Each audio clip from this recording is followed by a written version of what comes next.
Hi friends, இன்றைக்கி நம்ம பூசணிக்காய் வணக்க போகிறோம். எப்படி வதக்கலான்னு பார்க்கலாம். கடாய் வச்சுருக்கேன், எண்ணெய் சேர்த்துக்கலாம். பாருங்கள், நல்லா சக்கரை பூசணிக்காய்ன்னு சொல்லுவாங்க. சின்னதாக இருக்கும், நல்லா குண்டாக இருக்கும்.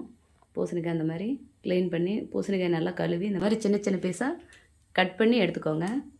பாருங்கள், பூசணிக்காய் இந்த மாதிரி சின்ன பூசணிக்காயாக இருந்தால் தான் நல்லா டேஸ்ட்டாக இருக்கும். பெரிய பூசணிக்காயெல்லாம் வேண்டாம், இந்த மாதிரி சின்னதாக இருக்கணும். கடுகு சேர்த்துக்கலாம். கடலைப்பருப்பு, உளுத்தம்பருப்பு ரெண்டும் சேர்த்துக்கலாம். பச்சை மிளகா இந்த மாதிரி சேர்த்துக்கோங்க. சின்ன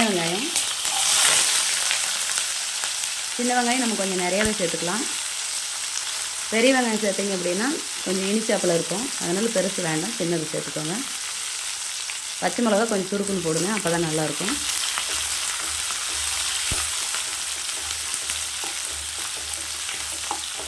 சர்க்கரையெல்லாம் போடுவாங்க பூசணிக்காய்க்கு.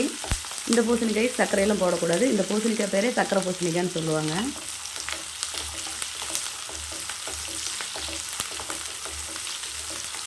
உப்பு சேர்த்துக்கலாம். மஞ்சள் பொடி சேர்த்துக்கலாம்.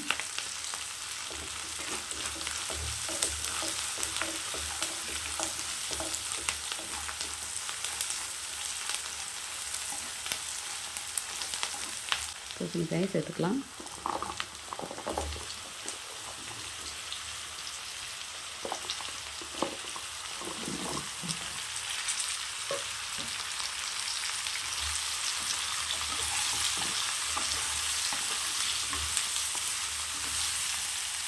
இந்த பூசணிக்காய் இந்த மாதிரி எடுத்து இப்படி குளிக்க விடுங்க.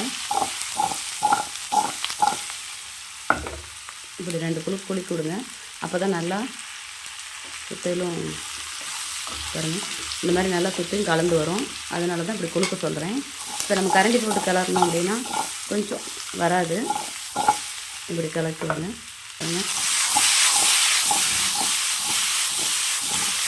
இந்த மாதிரி குளிக்க விடுங்க.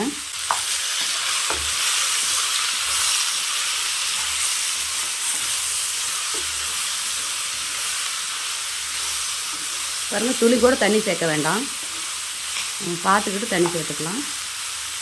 கொஞ்சமாக தண்ணி சேர்த்துக்கலாம். ஒரு 1/2 டம்ளர் சேர்த்துக்கலாம்.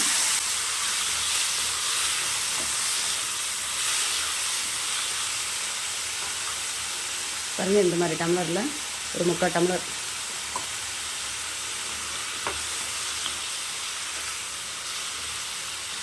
வேகட்டும்.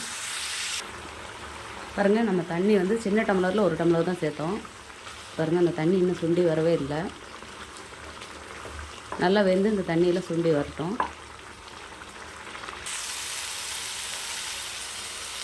தேங்காய் இந்த மாதிரி நல்லா ஒரு கை தேங்காய் விட்டுக்குங்க, போதும்.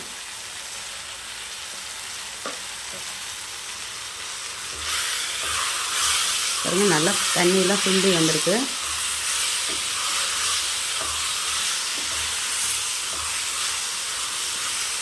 அடுப்பை கம்மியாக வச்சுக்கலாம்.